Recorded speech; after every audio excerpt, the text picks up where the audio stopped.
Hello everyone, Charles Watts here. Welcome back to Inside Arsenal. It is Thursday. I hope you're doing well wherever you're watching or listening to this around the world. Thank you as always for joining me. I really do appreciate it. Lots to get stuck into as always today in today's show. Also to flag up, I've got loads of extra stuff coming up as well. I'm sitting down very soon after recording this. I'm sitting down with Nick Wright from Sky Sports to do a bit of a special on the imminent arrivals of Noni Madueke and Christian Mosquera and what those two will bring or could bring to the Arsenal squad. So keep your eyes peeled for that. And also for Inside Arsenal Patreon members, the Arsenal Press Pass is being recorded later on today as well with myself, Sam Dean of The Telegraph, and Simon Collins of The Standard, where we'll be giving our thoughts and analysis and news on all the stuff doing the rounds when it comes to Arsenal right now. So keep your eyes peeled for that. And if you're not an Inside Arsenal Patreon member and you want to get access to that and other exclusive stuff, including the Inside Arsenal Discord, which is a thriving community, chat Arsenal community going on, then you can find the link down in the description. Just copy and paste that into browser, go to patreon.com and sign up and become a member to get that exclusive extra content. We will be having another giveaway very, very soon as well. I think it was Luke Diamond won the last Arsenal shirt. We'll be doing another one of those very, very soon for members. Right, let's get stuck into it. I'm going to talk about selling players today. Obviously, all the talk for the last God knows how long is all about who are Arsenal going to sign. Understandably so, because look, that's what we're all interested in. Of course, it is. What players are going to be coming through the door? When is Gyökeres going to sign? All that sort of stuff. But I do think the sort of selling players part of the summer is really, really intriguing. And we haven't really got to that yet, but we are getting to that stage now. I think once this week is done, once Madueke, Mosquera are confirmed, once we finally, hopefully, get the confirmation that Victor Gyökeres is going to be an Arsenal player, once that's happened, I think attention is very much going to turn to shifting some players on, trying to bring a bit more money into the club, making the squad a little bit more streamlined. And I think that's worth talking about today, especially on the back of what's going on with Reiss Nelson at the moment. That's Sammy Mockbell at the BBC yesterday reporting that Fulham are interested in signing Reiss Nelson again on loan. I have to admit, hands up, I got this totally wrong. I was convinced for some reason, I was sure his contract was up at the end of the season, the coming season, but it's not. He's still got a couple of years left on his contract, Reiss, with an option of another. So when I first heard the word loan, I was like, well, surely not. That doesn't make any sense because he's going to be a free. But obviously he's not. So he's still got value.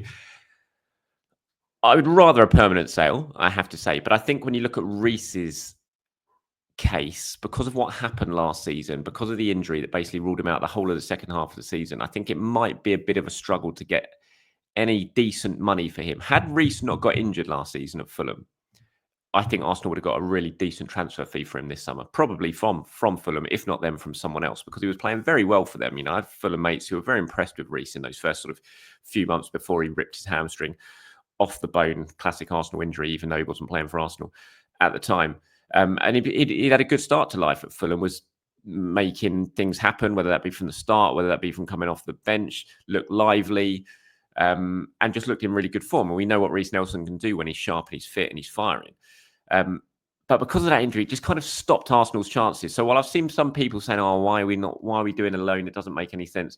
If he has a decent loan spell, which I fully expect he would do if he stays fit next season, and I think his value come next summer would be far more than it is right now. So I can understand if this one is a loan, but I do think we need to look to try and bring in some money. And when you look in the squad, at the moment and where Arsenal might be able to make some money, I look at Karl Hein potentially. I don't think you're going to get masses of money for Karl Hein, obviously, but I think you can get a decent enough initial fee. But where Arsenal will look to get their money on Karl Hein potentially is on a very big sell-on fee, which we've seen them do with players in recent years. I've forgotten his name, Nuno Tavares. Classic example of that. You know, sold not for a massive fee to Lazio, but got a really good sell on him. And if he does end up moving, which there is talk that will happen to this summer, then Arsenal will get a decent amount for him. And I imagine that's the sort of thing they will probably look to do with Karl Hein. Jakub Kiwior's the big potential sale, I would say, this summer. I don't think he'll go. I say that really carefully because, you know, if a big bid comes in for him, basically, and I've said this before, it depends on Jakub Kiwior. I wouldn't be in any rush to move Kiwior on. I do think if you're a sensible selling club and a good offer comes in for Kiwior this summer, you probably have to consider it because, again, when you look at his value, is it ever going to be as high as it is right now? He had such a good end to the season in the Premier League and in the Champions League.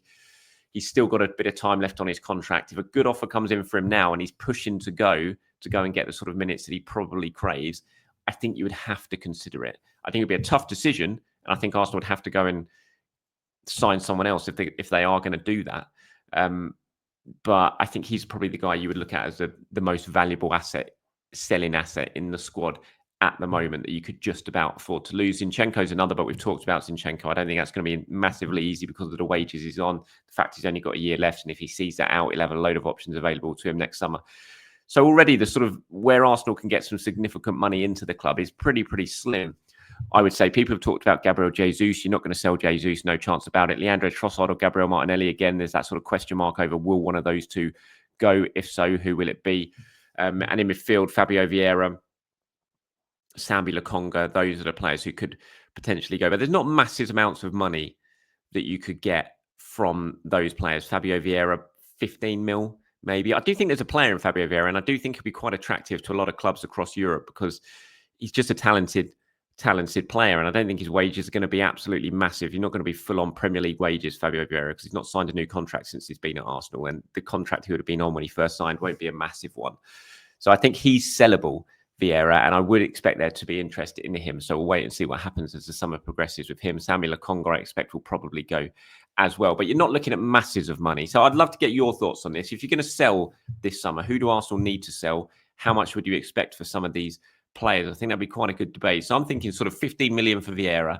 I'm thinking 35 million-ish for Kivior if he were to go. And again, I'm not rushing to sell Kivior before everyone jumps in the comments and has a go at me. Zinchenko, I'd say sort of 15 million.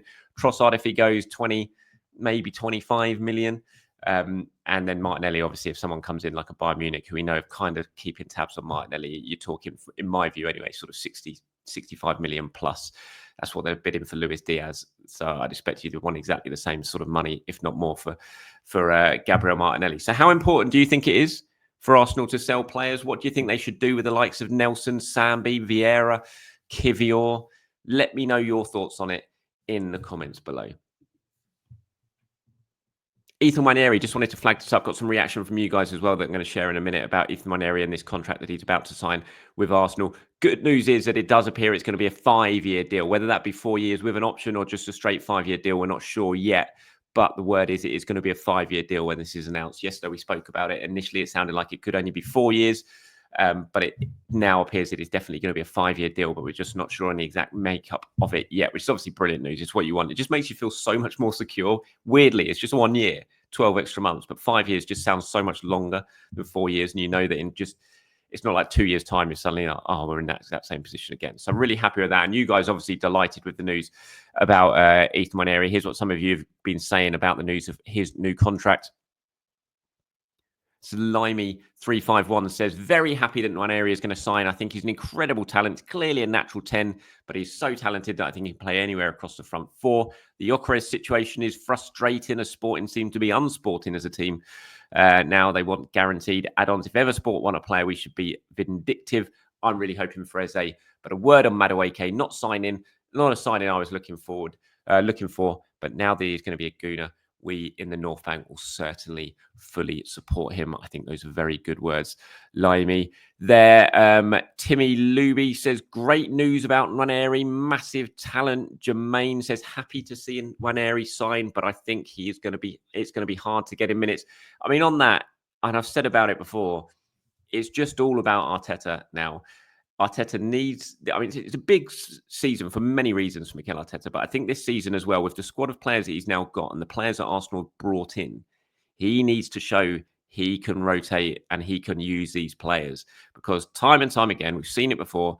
You sort of start a season well. I was listening to Andrew and James talking about this on the Arscast yesterday, and I thought Andrew made a really good point that the season always seems to start with quite a good squad, but as the season goes on, through injuries or just for Arteta kind of just freezing players out a little bit, like we saw with Zinchenko last season, the squad seems to shrink and shrink and shrink, and then you're just left with a very small core group of players that end up running into the ground, and results and performances dip towards the end of the season. With the players Arsenal have signed this summer, and with the squad depth they now appear to have, especially with another couple of additions hopefully to come, Arteta has to show that he can give these players minutes, that he can trust them, that he can rest and can rotate, and is not afraid to rest Odegaard and play Nwaneri, that he's not afraid to rest Saka and play Madueke. That's why these players have been signed. He's not afraid to rest Zubimendi and play Norgard.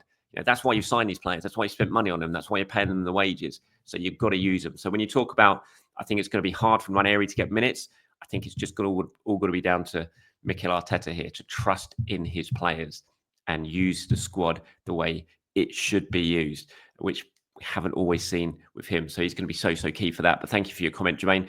Martin says, I'm delighted. I was worried we were going to have another Serge Gnabry on our hands. Ethan for another 4 or 5 years. Yeah, it would have been awful to have lost Ethan at this stage of his career. Real bitter pill to swallow for all Arsenal fans around the world. So I think everyone shares in your delight, Martin, there on the news about Ethan. Right, just a word on this. By the time you're watching this, I think this will have been announced. But I'm recording it before the announcement because I've got other things to do. So I couldn't wait for the official announcement to get the official quotes and pictures and all that sort of stuff. But Arsenal are signing, obviously, Olivia Smith in a world record first £1 million deal for a women's player. So historic moment for the women's game. Arsenal leading the way. Of course, signing Olivia Smith from Liverpool, Canadian forward, can play across the front line. Very young, still bags of talent, bags of potential. And Arsenal, as European champions, have made a big historic move here. Like I said, I'm recording this before the official announcement, which is due to come today at 10 o'clock. If it doesn't happen now, then I'm going to look pretty stupid, but it is due to happen at 10 o'clock. So please do get over to arsenal.com, read about it, look at what Olivia's had to say, what Arsenal have had to say, because this is a massive moment for the women's game. Again, Arsenal leading the way in this. I mean, it's a really interesting signing because you look at Olivia Smith's numbers and, they're not amazing or anything like that. And you're like, why are they spending so much money on her? But the potential is there. I'm intrigued to see what she's going to do when she's surrounded by better players. She's going to have a lot of competition. She can play at the 10, she can play at the forward, but she predominantly likes to play out wide. And Arsenal got some really good strength in depth in the wide attacking positions as well. So she's going to have a fight on her hands to get the minutes that she needs and that she's used to. But, the potential is clearly there. And that's why Arsenal have made this move. They're spending the money. It's a massive moment for the women's game. So welcome, Olivia Smith. Good luck. And yeah, really special moment. So please do get over to Arsenal because there's going to be lots of content about this because this is a big moment. Not just for Arsenal, not just for Olivia Smith, but for women's football in general. £1 million barrier smashed when it comes to transfer fees. Arsenal spending that money to bring her in from Liverpool. This is quite interesting. I mean, we've already known that Callum Hamill was going to be is an Arsenal player. He's already played this pre-season. He's already made his debut for the 21s. But it was sort of officially announced yesterday with a scholar intake. You saw St Johnston officially announcing the move as well yesterday for the defender to move from Scotland to Arsenal. But this is interesting in terms of the sort of the recruitment drive at academy level. We've talked about it a lot, about Arsenal investing a bit more money to bring some players in at academy level. And we've started to see a little bit more of it. I mean, this is just one of the examples of signing Callum Hamill, who made his debut in Scotland, full debut for St Johnstone last season. Really talented teenager, obviously, was part of the scholar intake yesterday. Will Wright as well, which is an interesting one, from Salford. Liverpool looked like they were going to be signing him or favourites to sign him. He's got an unbelievable scoring record. 17-year-old striker, made his debut for Salford in League Two already. Got an unbelievable record for them in the youth and reserve teams. I think he scored 40 goals last season. It looked like he was going to Liverpool. Now looks like Arsenal might well be winning the race for a really highly talented, highly rated young attacker. And again, it's about this sort of recruitment drive. And we know that some money has been earmarked for Arsenal to look to bring in some players and to add some quality youngsters. It's an area that they've maybe neglected a little bit of late. They had some brilliant success coming through from Haylen, but in terms of bringing in the best young talent from elsewhere in the country, not really done that as much as maybe they should have done, as much as some of their rivals have done at academy level. But they're starting to try and do that now. And I think the signing, obviously, Hamill is a big one. But I think if they could get Will Wright, who is wanted by so many clubs, all the top clubs, if Arsenal could get in there and bring him in, and there's talk about £250,000 offer for Will Wright, and Liverpool thought they were going to get him for 100,000. So now this is quite a big investment for a player of that age.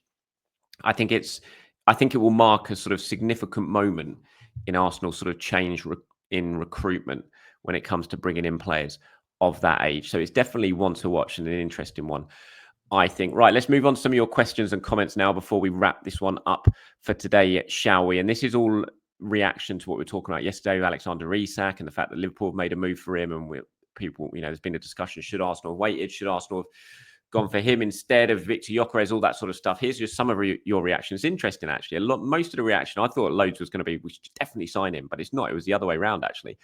Here's some of it. Nung Iceman says, I absolutely agree that we did the right thing not going for Isak. That deal would take forever to complete, if it could ever happen. Not to mention it would take up most of our summer transfer funds. I'm extremely happy with the business we're doing so far. We need to bring in at least one more player, Eze preferably. The club will never take away Jesus' number 9. That would be extremely disrespectful, especially to a player who's given his all every time he plays for us. Hopefully we can get Gyökeres in. We were talking about that yesterday, about someone was saying, can we not just take the 9 off Jesus and give it to Gyökeres? And I agree with Nung Iceman there. I think that'd be a really disrespectful thing to do. I think you're right when you talk about the sort of, if we had gone for Isak, that has the potential to run well deep into the window. And I just don't think Arsenal are in a position to be able to do that, because they need to get a number 9 in, and also they need to be able to do a lot more work around the club, around the squad, on other areas, which is what they are doing, of course. And if you spend £150 million on one player, I think you're going to struggle to do that. Matt says, I don't understand the Isak discussion here. When he was in the Bundesliga, nobody wanted him. When he was at San Sebastian, Arteta and Edu could have brought him in, but he was not good enough for them. Why should we now spend 150 million euros or even more on a striker who plays similar to Havertz? Gyökeres will need time to accommodate to the Premier League, but it's not like he hasn't scored goals in Europe. As long as the Gyökeres deal is done, Arsenal is in a very good position. If they end up with Eze, it would be the cherry on the top. And Nicholas says, hi, Charles, I'm sorry. Let Isak go wherever he wants. At no point in his career has he ever put up numbers like Gyökeres. Just look at the international numbers. Victor, I think, has double per game than Isak. They are in the same team. I'd be willing to bet Victor scores more goals next year than Isak. We have no idea what Gyökeres can do when surrounded by the talent we have. I mean, that's an interesting view. When you look at Gyökeres' record in the Champions League, it's much better than Isak's. You look at Gyökeres' international record, it's better than Isak's. So it will be interesting if they are head-to-head, the two Swedish strikers in the Premier League next season, which, fingers crossed, they will be as long as the Gyökeres deal gets done, which I think it will. Then it will be very interesting to see how they get on. And I think it's a good point. Everyone talks about the Portuguese league and everything like that, and the numbers, and not really reflecting because of the poor sides that they're in the Portuguese league. But I think that bit at the end there, that we have no idea what Gyökeres can do when surrounded by the talent we have. I think that's a very fair point. Everyone's sort of looking at it negatively, what he's done in Portugal, but he's done that surrounded by not as good players. When he comes here and he's surrounded by better players who will create better chances for him, what's to say he's not going to be an absolute success here? Time will tell, of course, but I think that's a really good point there as well. I'm just looking, and it's just gone 10 o'clock, and I'm just looking on the Arsenal website, and it has been confirmed Olivia Smith has signed for Arsenal. Arsenal website says, we are delighted to announce the signing of Canada international Olivia Smith on a long-term contract. The 20-year-old forward joins us from Liverpool for an undisclosed fee. So they're not shouting about how much it is. Olivia Smith says, it's a privilege and an honour to sign for Arsenal. It's my dream to compete for the biggest titles here in England and in Europe, and I'm excited to get started and contribute to doing that here with Arsenal. The atmosphere the supporters create at the Emirates is incredible, and I can't wait to have that behind me. Director of Women's Football Claire Wheatley said, we are thrilled to bring Olivia to Arsenal. She's one of the most talented young players in the game and has huge potential for further development here at the club. On behalf of everyone at Arsenal, I'd like to welcome Olivia to Arsenal and congratulate her on this special moment. So big news there. Arsenal have signed Olivia Smith, the first £1 million player in the women's game. She was Liverpool's Player of the Season last season and nominated for the Women's Super League Rising Star Award. So that move has now been confirmed. Right, a few more now before we wrap this one up. Steve says, hi, Charles. What do you think of the rumours of Cash and Trossard for Eze? If it's true, would you be happy with 30 million plus Trossard For Eze, yes. I absolutely would. I love Trossard. I think he's a really good player. I think he's been a fabulous sign-in for the money Arsenal spent on him. He's really versatile. He's a good finisher, scores goals. But if you're offering me, if Arsenal have to pay 30 million and give Trossard away to get Eze in, then yes, I'm absolutely having that, especially with Madueke having signed as well, because Madueke is another option on the left side. Although he's predominantly right-sided, he can play on the left side. So I think the squad can handle that.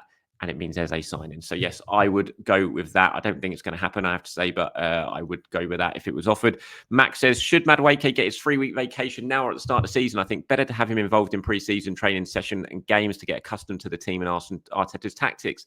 Then let him go on vacation for 3 weeks at the start of the season. We can get by without him in those first few games between Saka, Martinelli and Nwaneri. Yeah, I was off the top of my head yesterday. I was speaking. I remember, and I was saying, "Oh, they'll both be on the plane, Mosquera and Madueke." But of course, I wasn't even thinking clearly. Of course, Madueke is due a holiday after after his exploits at the Club World Cup with Chelsea. And should that be the case, then he's not going to be on the plane. But it'll be interesting to see what Madueke does here. Whether he can say, "No, I'm fine. I didn't play that much in America," or whatever. I want to come on the tour. Normally Arteta and Arsenal want them to have a 3-week minimum, complete and utter break from football in the summer. I would imagine that is the idea for Madueke, but it'll be interesting to see if Madueke pushes for it. In terms of that, Max, I think you have it now. I don't think you play a little bit in pre-season, then go off and miss the start of the season. I think you have to prioritise the start of the season. That's where points are won. That's where games are won. I think he's experienced enough. He's been around in the Premier League enough to be able to come in without as much of a pre-season and still make his mark. So, and I also think if he doesn't go on tour, I think he would be back in time for the start of the definitely back for the Emirates Cup anyway. So get a couple of pre-season run-outs then. So if it was a choice between that, I would do it now, absolutely, and have him start for the start of the season. Finally, on one from Owen on the Discord says, "Morning, Charles. Why do you think Arsenal seem to take longer than others when it comes to signings? I'm not sure it's in our heads, but it always seems like it."